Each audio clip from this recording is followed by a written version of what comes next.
Welcome one and all to the Cine Geeks podcast where movies, TV, and all things geek collide. I am Roy, still joined by my lovely co-host Angela. Hello, hello, hello. Hello, Angela. And hello once again to all of our fellow Cine Geeks listening, not just here, locally, but also worldwide. We truly appreciate and cherish every single one of you. We see you in our podcast stats. We have listeners from Dubai. Yeah. We have listeners in Australia. And also, a huge shout out. We forgot to shout him out during our last episode to Hadron over in Hong Kong. Yeah, in Yes. K11. The Casetify store in K11 Musea in Hong Kong. So, a huge shout out to you, Hadron. And so, for today's episode, okay, we will be talking about the movie A Very Good Girl. The movie is directed by Peterson Vargas, written by Marion Dominique Mancol, Jonathan Albano, and Daniel Saniana. Hope I'm pronouncing that right. Cast includes Catherine Bernardo and Dolly De Leon. The Dolly De Leon. Yes, the Dolly De Leon. But before we continue, we'd like to remind everyone who hasn't done so to follow our pod wherever you listen to podcasts, like Spotify, Apple Podcasts, and YouTube. Yes, don't forget to set your players to automatically download our new episodes so you don't miss out on our fun Cine Geek episodes as well. Also, please don't forget to follow us on Facebook, Threads, X, aka Twitter, and Instagram, so you can join in on the Cine Geeks conversation. And while you're at it, please leave us a 5-star review on Spotify and Apple Podcasts and a thumbs up on YouTube if you absolutely enjoyed this episode. You know, this really helps us out, so thank you very much in advance. Now, with all that out of the way, let's go ahead and talk about A Very Good Girl.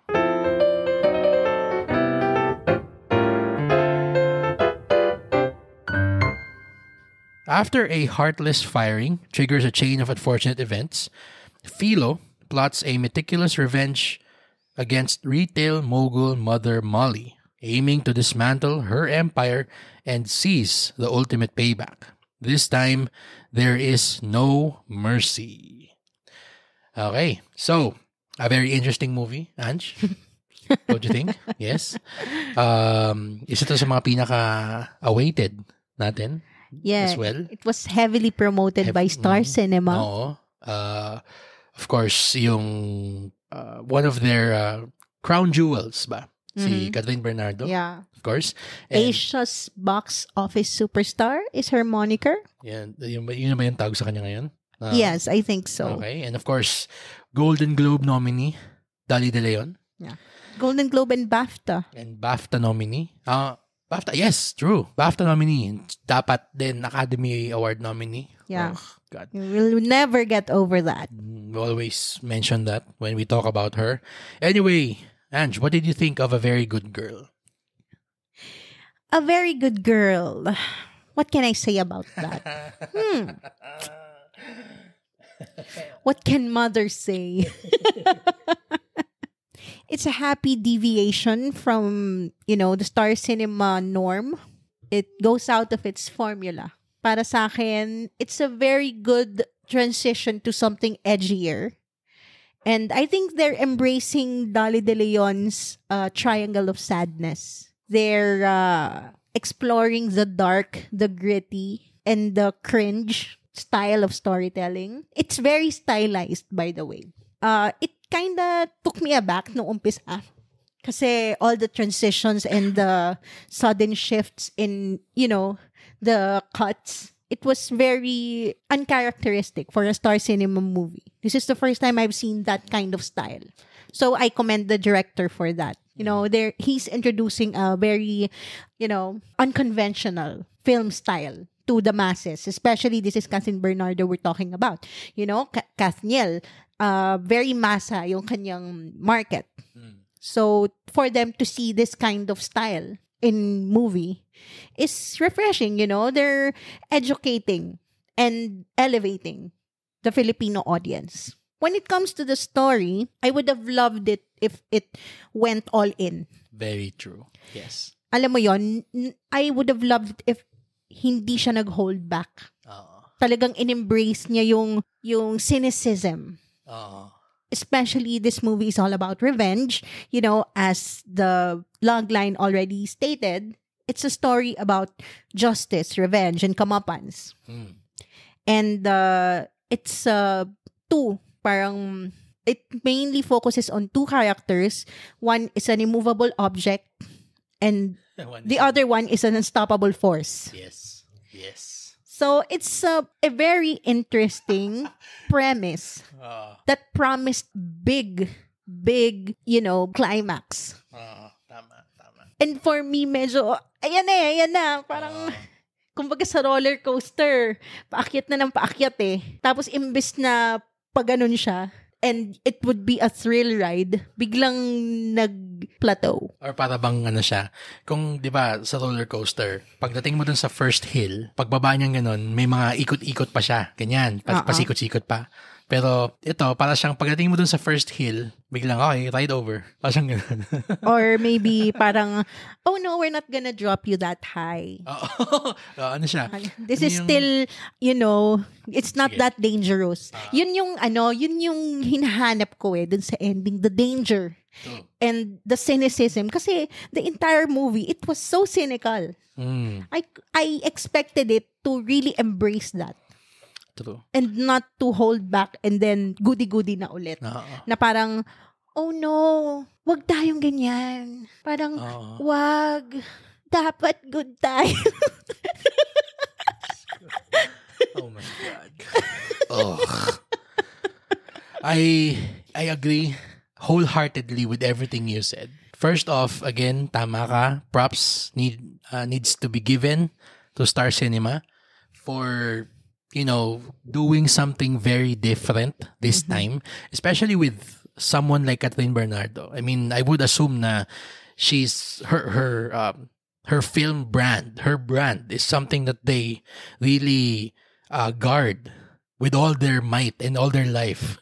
Yung Star Cinema Productions na parang ilalagay lang nila siya sa mga productions na alam nilang may mass appeal, merong maximum potential for earning. Of course, the usual film business stuff. Ganyan. Pero I would think, I mean, I do not profess to know the behind the scenes of this movie. Pero if I were to guess, I would put squarely the victory, quote unquote, of this movie on the shoulders of Catherine Bernardo, first off, choosing to do this role. Sa simula pa lang. Correct me if I'm wrong. Is this the first Catherine Bernardo film where it's not a rom-com? Or at least a romantic film? Kasi she's always, for the longest time, I've always known Catherine Bernardo to be paired with someone. If it's not Danielle Padilla, it's Alden with Hello Love Goodbye, which we loved. We loved that movie. Ayun, yun pala. Very interesting that you brought that movie up. Kasi dun sa Hello Love Goodbye, nakakatuwa kasi, yes, meron siya nung standard rom-com tropes. Itong si ate girl, yung steadfast, virtuous young maiden trying to improve her life. Tapos itong si Alden Richards. Tama? Alden, no? Alden, yeah. Yung kanyang character doon, which is a deviation from his normal persona, na playboy siya. He's not the goody-goody boy. Hindi siya yung goody-goody na boy next door type. Hindi siya yung parang nandun sa yung Alden na maiden. Aldab yun, gano'n. Na ano pa rin yung core rom-com niya eh. The good girl will redeem the bad boy. It's still very Cathy Garcia Molina. In its most basic essence. Yun siya. Pero, ang na-appreciate ko doon, I mean, spoilers for a 4-year-old movie, yung ending ng Hello Love Goodbye displayed an unbelievable level of maturity. Yes. For a Star Cinema movie. Para sa akin Kasi usually pag sinabi mong Star Cinema rom-com, syempre magkakatuloy si Bida, tsaka si leading lady sa dulo, tapos cue the tilian sa sinihan. Kasi, yay! Kikis na sila. Woo! Alam mo, the furthest thing that I can recall na pinaka-edgy na rom-com ending nila na short of parang happy ending was parang an open-ended ending. Parang yung One More Chance. Yun. Kaso, hanggang dun lang. Pero yung nila yung open-ended nun nung ginawa nila ng sequel. Yun, true. Hanggang open-ended yung kaya nilang gawin for a rom-com. Pero ito, hindi niya talaga binigay yung happy ending. Dito sa Hello, Love, Goodbye. Yes, so ang naging ending nitong Hello, Love, Goodbye, sorry, deviation lang kasi nga, it's funny because the two things that we're so amazed about sa Star Cinema is Catherine Bernardo growing as an actress and them, displaying maturity, Star Cinema in the stories that they make. Yung ending ng Hello, Love, Goodbye, hindi sila nagkatuluyan for now. Kasi meron silang kanya-kanyang goals that they have to achieve for themselves. So it's a very realistic, a very mature, a very true-to-life ending, so to speak ba. I mean, hindi naman laging happy ending sa buhay. Yeah. May mga tao na gusto nilang piliin yung dreams nila over love. And nothing is wrong with that. And pinakita niya yan on screen. Yeah. Okay. Now, dito naman, yung maturity na nakikita mo dito sa A Very Good Girl isn't the way na para siyang it displays maturity, human maturity on screen, pero more siya na it's growing up, nagiging adult na yung types of stories na binibigay nila doon sa kanilang mga admittedly teeny bopper love team stars. Yeah. Like si Catherine. And the best thing that I will say about this is that this is the most impressive swing and a miss for me. Itong A Very Good Girl.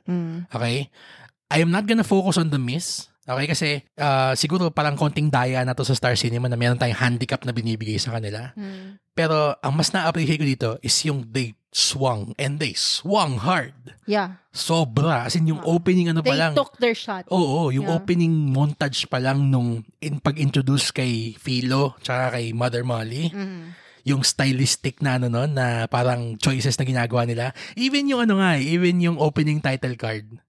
Yeah. It's a bit of an Easter egg for film fans. Yung nung unang pinakita yung A Very Good Girl, tapos nakatingin yung si Catherine sa screen, tapos napasigaw siya nung putang ina.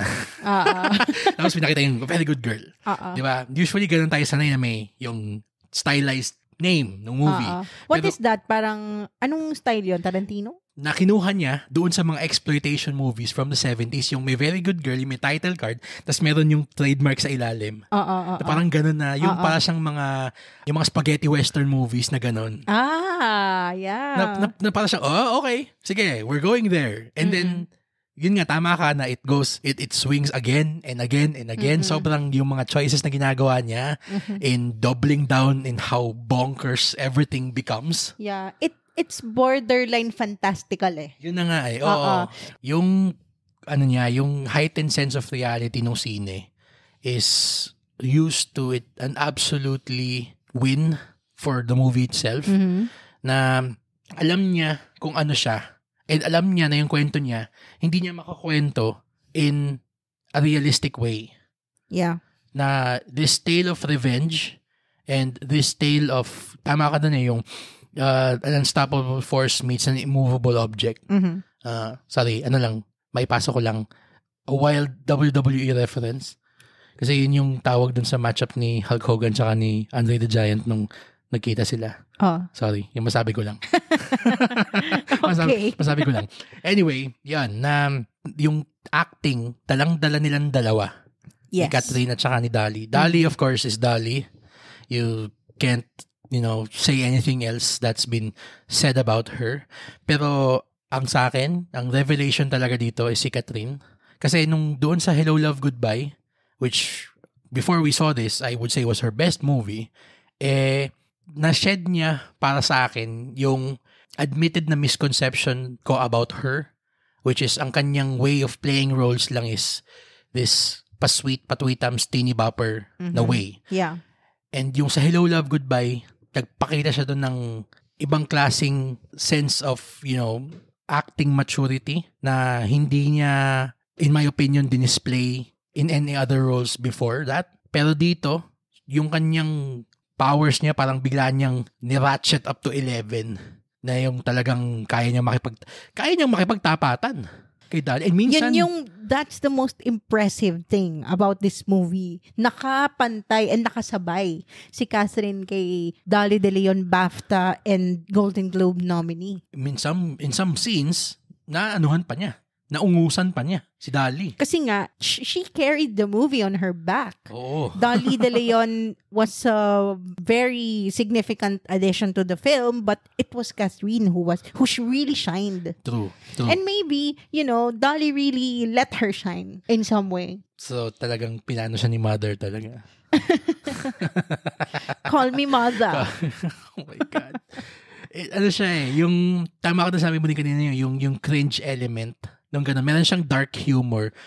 Meron siyang dark humor na hindi mo nakikita in Philippine cinema these days so much. Yeah. Yung kanyang ability to poke fun and laugh at the cynicism on screen. Hindi lang laugh at, but laugh with it. Yeah. Yung talagang alam niya kung gaano ka out of this world ridiculous yung mga pinagagagawa na itong dalawang to. Pero may instance siya na parang mapapatawa ka niya dahil ang ridiculous na tignan.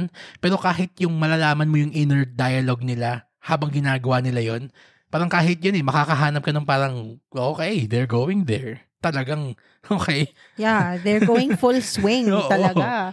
And you just appreciate that. I mean, sure, this is the first few attempts at unconventional styling in a film. It's very surreal, di ba? Kumbaga, fantastical siya. Hindi mo naman siya nakikita sa totoong buhay. True. Pero, yun nga you are getting a glimpse inside what's happening in the protagonist's mind. True. And again, it's because of them, the two leads. Talagang they embody the script and sometimes they give it more pa. Pero yun na nga, that brings us to our main point of concern, I would say, about this movie is the script. As much as the movie, started or, nag-start siya with a very, very full head of steam. As in talagang out of the gates, takbo agad siya. 100 miles per hour agad siya. Simulat sa pool pa lang. Medyo umabot siya sa punto na alam mong Star Cinema pa rin yung pinapanood mo. May isang scene doon na parang in the midst of all this, I would say, chaos and the conniving, talagang nakapagpasok pa rin sila ng parang the virtuous good character doon. Na parang medyo na-take out ako doon sa kwento for a moment. I was just loving it that nobody was good. Yun. Sana. Kasi nga, it's a juxtaposition on the title, which is A Very Good Girl in a Very Good World. Parang ganun Ganun yung konsepto niya, and they're trying to, flip that concept. True. And the fact na they kind of hold back a little on that. Oo. I don't know if that's the original idea of the writer or the maybe they, took a step back to appease some people. Yes, I would say. Pero kasi if you're going to do a cynical film, then go with it, diba? Oo. Parang and trust your audience to appreciate and learn and elevate your audience. Trust your audience. True. Yun. True, yes.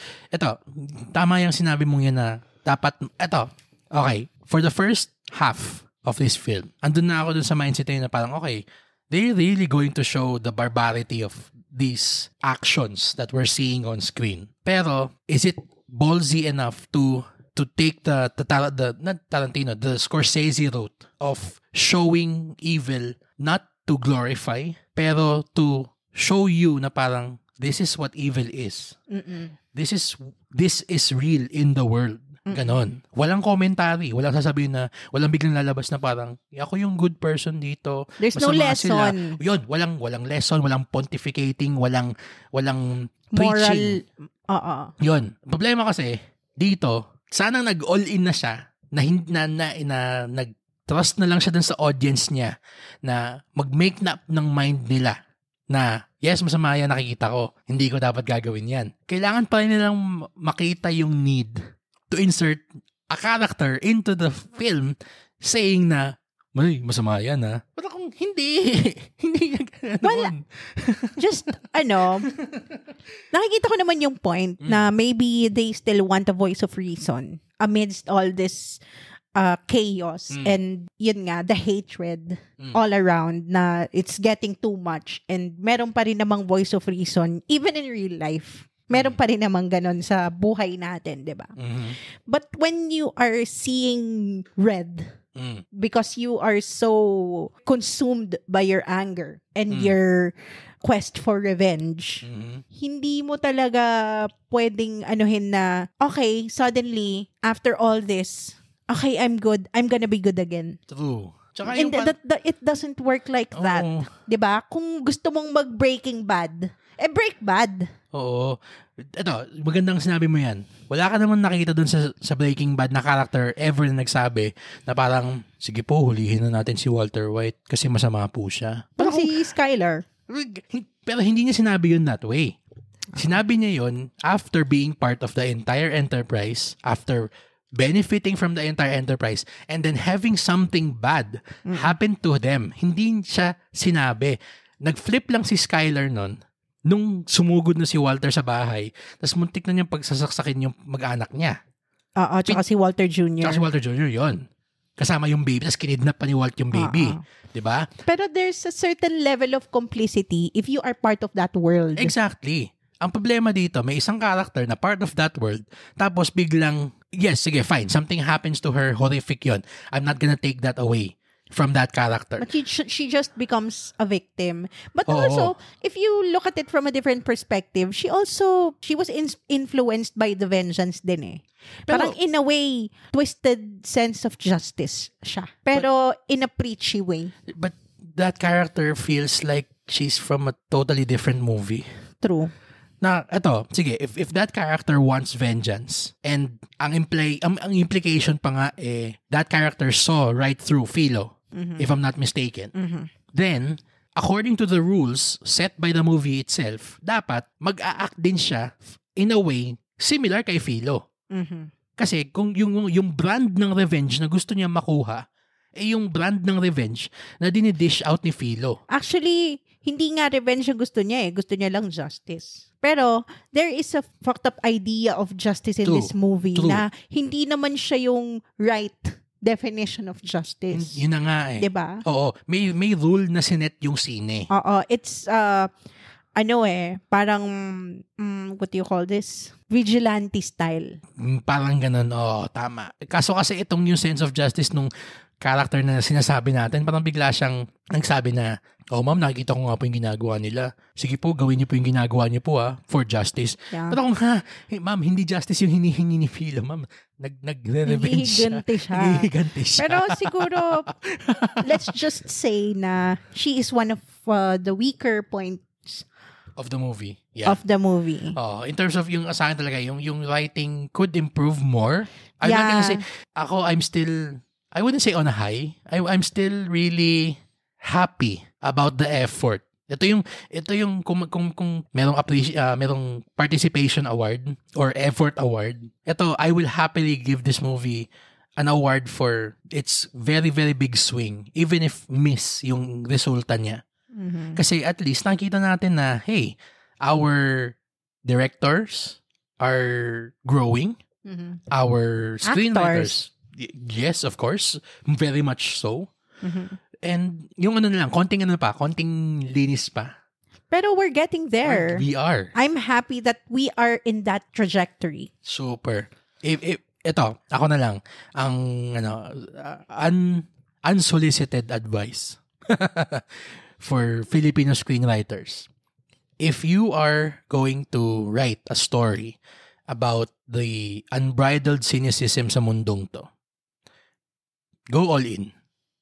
Don't include something na parang may mabait na character, meron biglang something to fight for, ganyan. No, double down on the fact that everyone is bad. It's not quote unquote good yung kwentong ganun, pero it makes for a much more satisfying, a narratively satisfying movie. Diba? Kung yung sa ganun, yung mga tipong mga Scorsese nga, Goodfellas, Departed, Mean Streets, Taxi Driver, Irishman. Irishman. Walang mabait doon.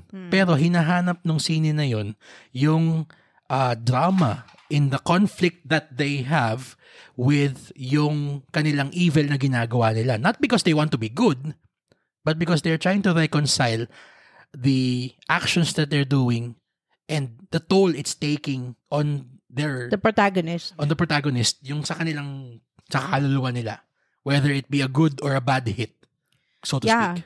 And we are a nation. Of course, we are a film and TV viewing audience who loved Squid Game Yes. and Parasite and Breaking Bad, Succession.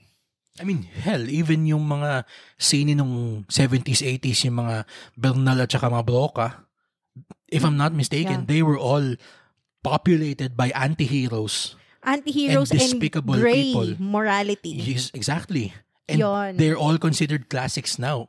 So parang sa akin, hindi naman to parang you're getting something from Western influences. No, just look at your own blood. Look at Bernal, look at Broca. Yung Himala, masyado na natin pinapontificate yung scene na yon dahil dun sa monologue ni Nora Honor. Pero if you watch that movie, she's not a good person. She's a charlatan. Yeah. Manloloko siya. Kaya siya binaril.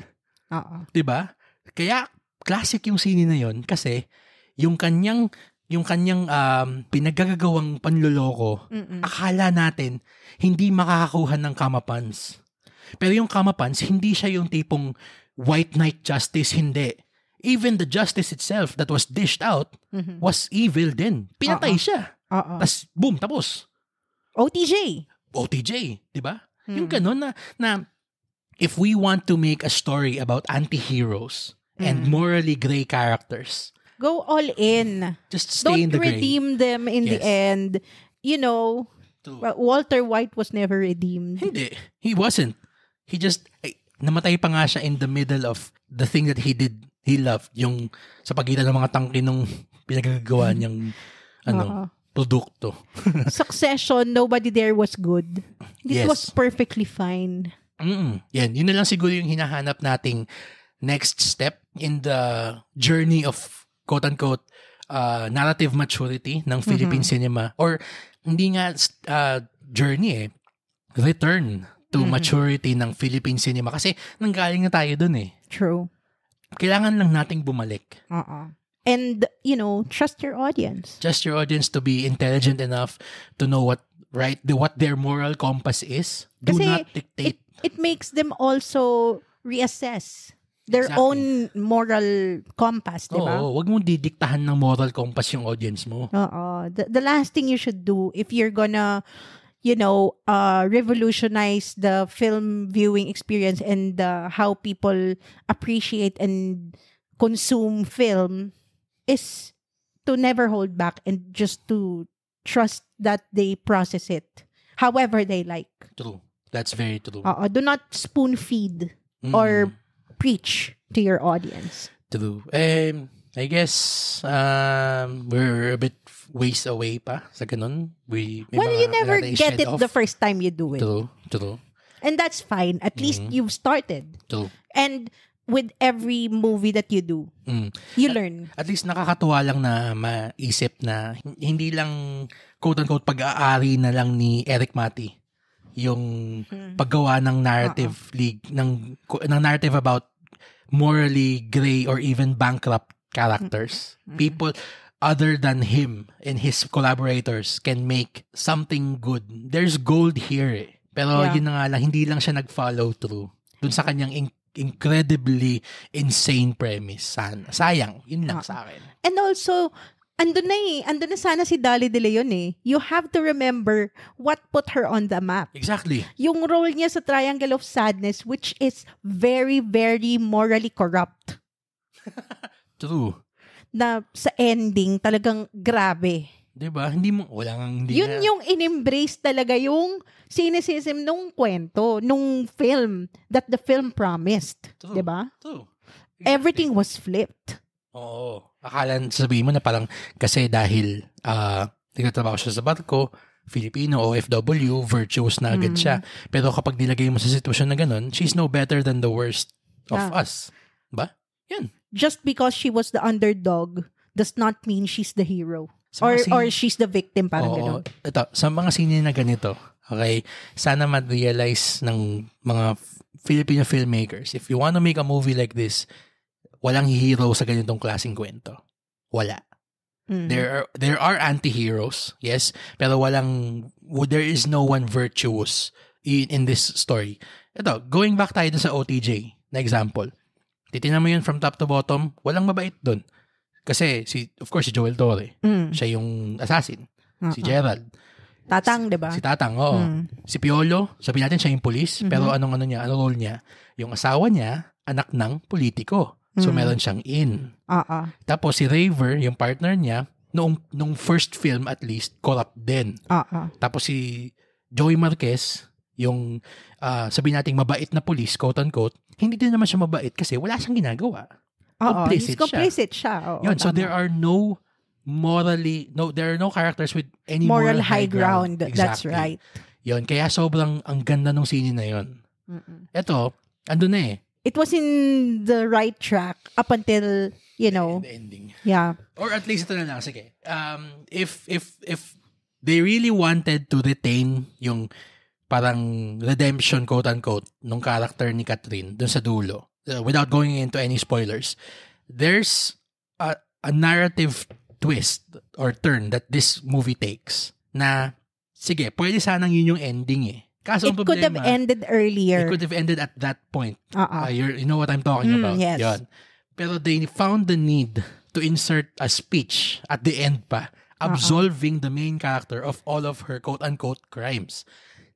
No, you don't do that. No. There's no absolution in a story about revenge. Exactly. They already did what they did, and they know because it was all premeditated. Kaya nga, lalo na sa part ni Philo, Diyos ko Maria Joseph. Di ba? Bakit mo biglang bibigyan ng speech na parang, alam mo, mabait ako? No. Parang, I don't want to go into spoilers, but yeah, you'll know it when you see it. Yes. But please, see this film in the cinema because it was exciting. I was at the edge of my seat. Siguro for the first, sabihin natin, 1 hour and 45 minutes of its 2-hour runtime, I never felt na sobrang parang prouder of parang the feeling na I don't know what's gonna happen. Na hindi ko nararamdaman usually pag nanonood ng Filipino movie. 'Di ba? Pero especially a Catherine Bernardo movie. And this is the first time she's not paired. She doesn't have a romantic interest. Yun. And it was not a love story. She was not a leading lady, kumbaga, of a guy. Ang galing niya talaga dito. Gusto ko props to Catherine Bernardo. Keep it up and keep choosing roles like this. Please, talaga. I mean, sige, sabihin natin na business-wise, in a business sense, you still have to get yung mga rom-com roles kasi yun yung bibenta. Pero once in a while, throw us cinephiles a bone and, get roles like this. Na talagang, sobrang you sank your teeth into talaga. She chose the right mentor. Dolly De Leon is like... galing. Her delivery of her lines, her micro expressions, and... We're not worthy, Dolly. Yun talaga yung perfect portrayal of an anti-hero. Yung kay Dolly. She was very multifaceted. Actually, hindi na siya anti-hero. Siya talaga yung villain talaga out and out. Walang problema. Pero ang dami niyang dimensions. Yun, may dimensions siya. Hindi siya cartoon, hindi siya 2D villain. Ang galing. Developed and well thought out yung character niya. In that sense, yung screenwriting, sige, I will give props to that na ganun yung pagkakasulat kay Dolly. But talaga. Then, it came too late. Kasi her backstory could have come sooner. Or it could have been alluded to. Kasi kahit hints lang. Kasi may development dun sa bandang dulo. Parang biglang, ay, saan galing yun? Wait, what? Oo. Shock. Value, sige, fine, wala problema. Pero kung titignan mo yung buong sine, nothing alluded to that. Nothing would clue you into that Oo. detail of her personality. Not necessarily yung para dahil sabi naming mga cinephile manood na parang, na hulaan ko yan eh. Hindi. More lang siya na parang, kaya ganun yung actions niya kasi may nag-i-inform na ganun. Oo. Sa dulo. Well, it kind of recontextualizes everything if you rewatch it. Pero kasi, yun nga, there was not enough allusions True. Yeah. to that Yan. fact na dapat meron Oo. for it to be, more solid. Oo. Mas na-stick yung landing kung umpisa pa lang hinted na siya. Well, I mean, again, they went for the moon, came up short, but it's a very admirable, commendable effort. Ikaw, any final thoughts? Well, yeah, final thoughts. A very good girl promised to be a tale of vengeance, but proves to be tepid. It attempts to explore themes of justice, payback, parang comeuppance, but it falls short of delivering the thrilling punch it teases. And, in the end, you might find yourself wishing for a more compelling and satisfying tale of revenge because we've seen better and grittier and darker True. tales of revenge. Ako naman, at ako talaga sabihin ko, sobrang, powerhouse performances talaga from Catherine and Dali. Unfortunately, yung script faltered at the end kasi the movie didn't know exactly what it wanted to be. It had a late identity crisis, the movie itself. Pero if I'm gonna commend anything about this, and there are absolutely many commendable things about this movie, the acting, the production design, even the cinematography. And the soundtrack. They chose their songs very, very, very cleverly. Sige. Well, we say na parang hindi natin gusto masyado yung ending. Pero yung ending niya with that song, parang it was perfect. Perfect. Perfect song. Ganda. To a not so perfect ending. True. But it's the first attempt. We can forgive that. We're going there. We're trending towards the right direction in terms of, maturity sa kwento and even the roles. Dark comedies. Yung ganun mga talagang anti-hero stories. Ganyan. More of this. Please. Star Cinema. Talaga. Just a disclaimer. Okay? Star Cinema neither paid nor sought out this review. Okay?